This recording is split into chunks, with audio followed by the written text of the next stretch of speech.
The following program is rated GE. It is suitable for general family viewing.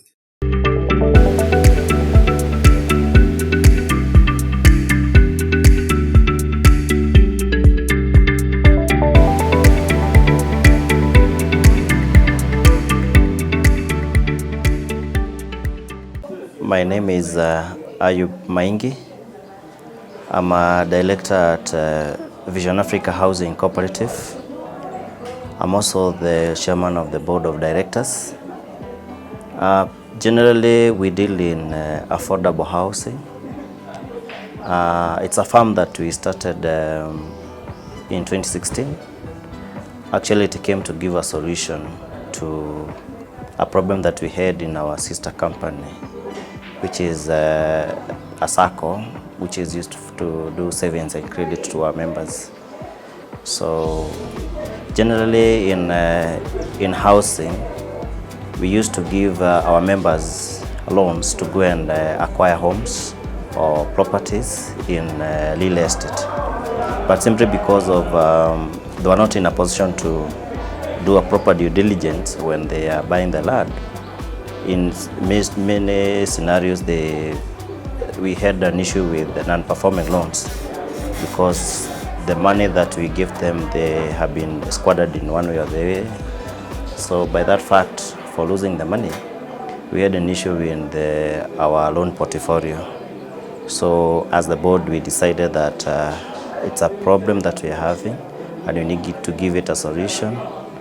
And coming from a cooperative background, we are not allowed to transact in land matters if you have registered as a savings and credit cooperative. So there was a need now to come up with an outfit that will be able now to cater to those issues. And that's how now the Vision Africa Housing Cooperatives was born. Affordable housing, actually, it's a new term that is actually in each and every household currently, because even the government is championing it, whereby now as a country we must be prepared to address the issue of housing, whereby now the housing is a basic need to each and every mwananchi in this country. And coming from a background where now we have a deficit, and a big one in the housing sector. Currently, if you go with the government statistics, we are short of 2 million houses, and they grow each and every year. The government actually is on the forefront to championing the issue of affordable housing, whereby now each and every Kenyan needs to have a good habitable place to live in. And actually, housing is one of the basic needs that a human needs must have. And if you look at the issue of the housing area now, where we have a lot of issues with, it's on an urban area, because most of people are migrating from the rural areas to the urban areas and causing that big deficit on housing. So in this case now, because we are living in an era whereby things are growing at a very high rate, especially now the land, it's appreciating a very high rate, and it is becoming unaffordable to acquire land and building at the same time. So, and that now brought down the need of coming up with another strategy, whereby now you can give a solution to that problem, whereby people need to be housed. They don't have that much money to acquire the houses. So the issue of affordable housing now comes in.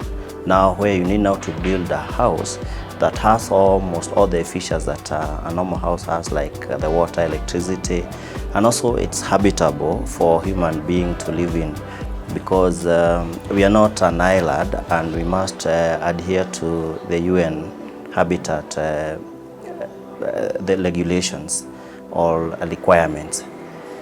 I would say in this scenario, in affordable housing, it's just a matter of making sure now that you deal with the numbers, because if you have now numbers, you can be able now to do what we call you juggle with the economy of scale, that you're building a lot of units then you can be able now to do some bargains, especially now with the companies that supply now building materials. Apart from urban migration and the big population that is growing, the other issue that is making now this issue now to have the issue of housing.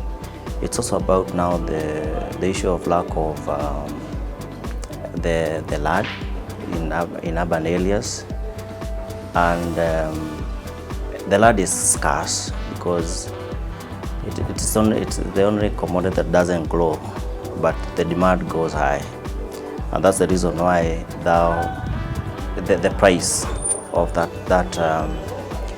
price of the land goes high because of the demand. So also there's the issue of you can't forget about the issue of Vision 2030, whereby now we must make sure that Kenya grows its economy to a middle level, and also to ensure that also the people have affordable and habitable housing. The high cost of living could also be a concern, and bearing in mind that we have also the housing allowances and the levies that needs to be maybe deducted. They make now and they make sure that also the major contributor is that because of we have less units and the people who are living in the urban areas are many, there's an issue of the demand going high, and that makes now the developers who are developing the housings, they can put up a very big margin maybe on rentals. And also we need also to look at the generation cycle.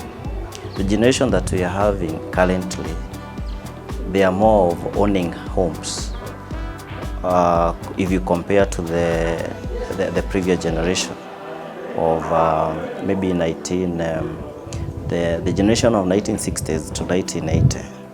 They were not more keen on owning houses, but the generation from 80s coming to 2000, they are now very keen to have their own houses, and that also makes give it a major contributor of that appetite of having now the housing. The housing fund is not meant to build units for the Kenyans per se, the individual housings. And I come up from a the cooperative world, whereby we believe in putting together resources. We have a pool of resources. Then we can use those resources to develop or to acquire properties that an individual could not have done it alone. So in this case, even in the housing fund, the government is trying now to have a pool of resources of those funds that they can use, or they can use maybe to attract now the investors to come and put in their money, because there is now the assurance that the funds are coming for repayment. Because in most cases, maybe because of the way that it has been tailored, the investor, maybe they are shying off to come and invest if there is no surety of their money paying back, or the return on their investment. So in this case, the government is trying to show that there is that need, yes, for the housing. We have people who are willing to contribute towards maybe having the housing, but on the reality, the amount that we will be contributing on a monthly level, it is so little to actualize that dream for every individual owning that unit, because the units that will be built with those funds will be less compared to the population that is actually willing to acquire. But also there is also the issue of affordability. Yes, because even if it is at affordable housing, it has its it has its own bracket, maybe from $1 million to maybe 4.5 million. But how many can afford maybe to raise that kind maybe of a deposit that is required? Yeah. So it's a mirage if you focus on the housing fund that being we urging Kenyans maybe to contribute. But on the issue of ennobling now the government maybe to carry out that agenda, it will work out because the government will have a pool of resources that it can use. Who are embracing affordable housing, the only challenge now, it's the affordability of it. And in this case, I would say that, for instance, people in urban areas, there are some areas now whereby maybe renting a house goes between 10,000 to maybe 20,000 or even 25,000. But when it comes now to the affordable housing, you need now to raise the funds that can actually be enough to build you a home, or that can even help you to buy one. And in this case, there is now the need of having now the mortgage that can be spread over years, not less than 15 years, so that the Kenyans can be in a position maybe to be paying a little principal and the interest and make it more affordable. So the issue of the cost and the financing of it, from now the commercial lenders and even the SACCOs, there are fairly few SACCOs that can be able now to give a mortgage. Because the long-term loan maybe that you can get from the SACCOs 7 years and less. So, and that one, if you do a principal like, for example, 3 million over 7 years, you'll be paying principal floor and the interest not less than 50,000 per month. How many can afford? Fairly few. In most cases, it is in urban, because in urban areas is where now there's that need.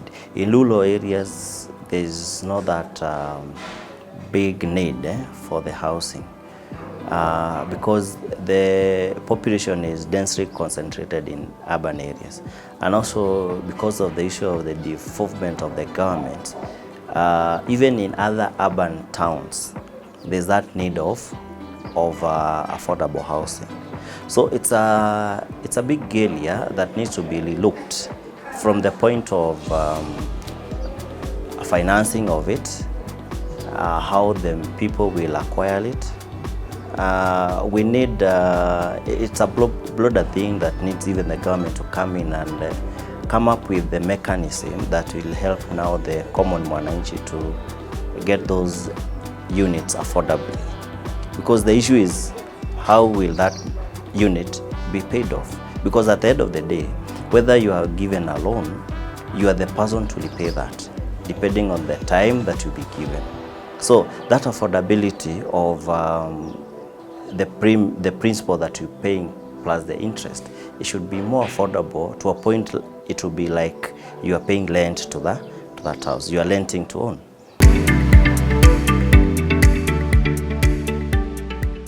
Apart from telling people that there is affordable housing, then we also need to train them and to teach them on how they can acquire it. After the housing is built, how will now an individual own that? That's where now we are not, there's no, the government is not enlightened Kenyans on how to acquire, because in some quarters you'll hear that there'll be some bit of bidding, whereby once the houses or the units are ready, they will invite people to come and bid. It will be like tendering. So the best will win. Then after that, after getting now the bid to acquire that house, it will not guarantee that you'll achieve it immediately, because there's the issue of the down payments that you need to pay. I think even if it is 10% of 3 million, that is coming up to 300,000. How many Kenyans can afford 300,000? Very few. So it might not benefit the targeted group, but those who have, they might be the major beneficiaries. Yes. So I think the best thing now the government should also be trying to do is to show Kenyans on how maybe they can join the SACCOs and save their money towards a certain project, whereby the SACCOs are ready maybe to multiply, or they do what we call the incremental housing, that what we are doing in cooperative sector. You can have a 3-bedroom plan, but you do it incrementally. You can start with the master bedroom or the sitting room plus the kitchen, and then you start doing now the other units incrementally. At the end of the day, you'll achieve your goal, especially on the cooperatives, where they have members who have come together with a common goal, especially the housing cooperatives. They contribute on monthly basis, and their target is to acquire or to build their own homes. And they go on incremental way. Like, for example, they start with first owning the land, because you cannot build the house in the air, so you need to have land first.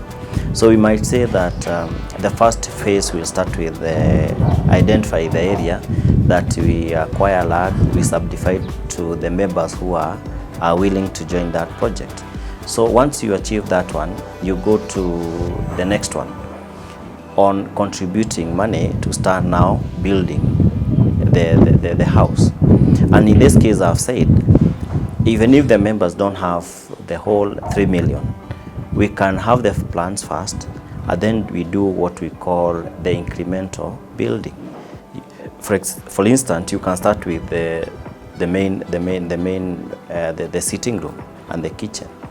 Then later on, you increase the other units as you generate more money.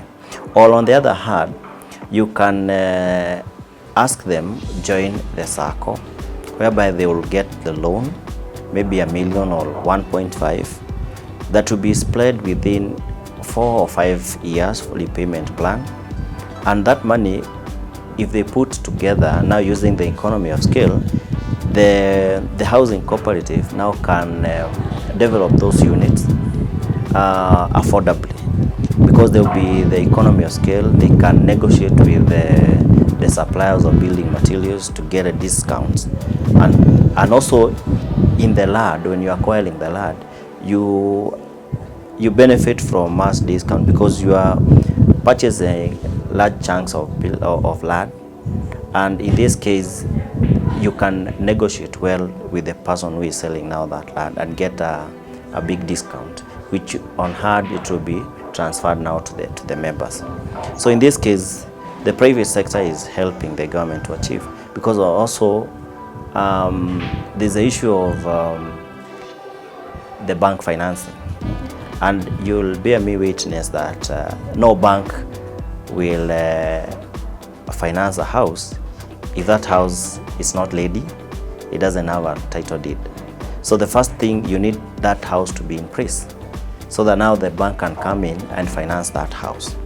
So the private sector is helping the government, because they'll use their money, they make those bungalows or mansion units. Then those interested individuals will approach now the government after they have seen maybe the house of their interest. Then the bank will come, do the valuation of the house, do all the due diligence, then finance that house, and the person will be left repaying now the loan that was borrowed towards financing the house. So, and that's one of the ways that the private sector is helping the government. The challenges that private sector they are undergoing when trying to build those affordable housing or to develop those affordable housing are many. And I will start with the acquiring of or what we call land acquisition. And you'll know that, or you bear me witness that land is a very emotive issue, and it has so many issues, goes loud it. And when I was starting, I've talked about we had an issue with non-performing loans for the members that we had given loans to purchase land on their own, and they lost money because in one way or the other they were duped, or they didn't do the proper due diligence, and they were gullible to the fraudsters in that field. So in many scenarios, or in some scenarios, you realize that you could have done even all that due diligence the way it is supposed to be done, But because there are some maybe crooked officers in the land registry, maybe colluding with those fraudsters out there, they managed to switch documents that misrepresent information or the true picture of the land. And once you have maybe invested in that, you realize there is another person claiming the same parcel of the land, and then you end up now maybe going to the courts. And the court battles, especially where the matters of lands are concerned, they take longer time, even up to 20 years. So, and if that kind of projects have been halted, maybe through the court order, maybe the status quo to remain, there's nothing you can do with that kind of piece of land. You cannot develop it, you cannot sell it. So you realize that's a challenge because your hands will be bound. Then on the other hand is the issue of the people supplying now the building materials, about the quality, about the pricing. So you realize that if those sectors are not regulated well, then you realize you're being supplied with the materials that are substandard. And when you put up now building, in some scenarios you realize those buildings have developed some weak points to a point that the engineers may recommend them being demolished. Only in the worst case scenario, the building comes down on its own. And that's one puts the investor or the developer into a big loss. And in this sector also, we are dealing with the professionals of a different line. Like now the engineers and the building and the construction people. So some of them are not honest. You may provide enough money for the quotation or the BQ, but along the way, the person who is doing now the job decide now to make some shortcuts so that maybe he or she can increase on the margins or make some savings here and there. And in that case, you realize maybe there are some shortcuts that have been done. You have been shortchanged on materials, the size, and simply because you must use now the professionals. And you didn't, maybe in one way or the other, you didn't do a proper due diligence to know whether these people are properly registered or not with the relevant bodies. You come up now having some of the issues here and there. And some of these things comes because you're also trying maybe to reduce the cost of the building the house. So in some areas you can some areas you decide now maybe to not to be keen so much on those professionals. Yeah, so in that way you find yourself in an issue or in a challenge trying to deliver the units or those affordable houses. Currently, people are coming in together because they have realized that you can only have a voice, or your voice can only be heard if you come up as a team. And in this line, people are, there's already an association that is being registered, the one that we call the real estate associations.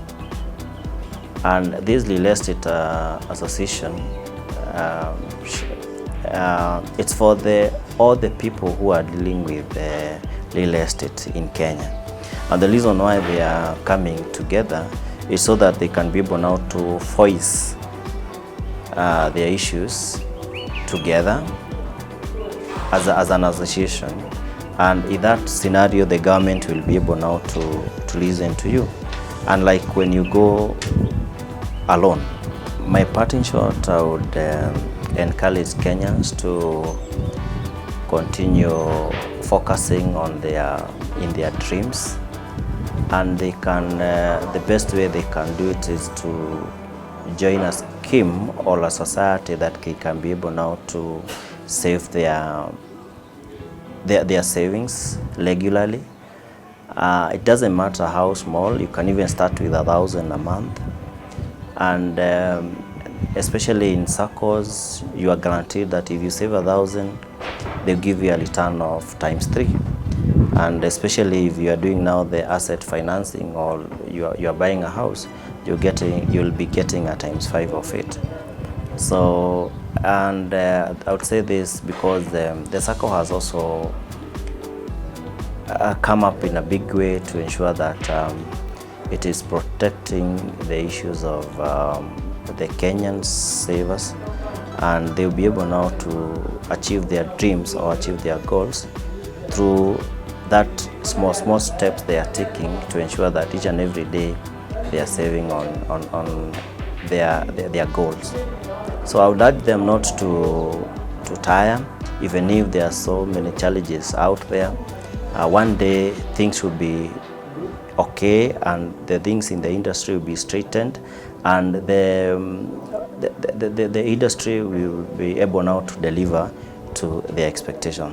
They should not shy off, and they should still make sure that they keep their hopes alive.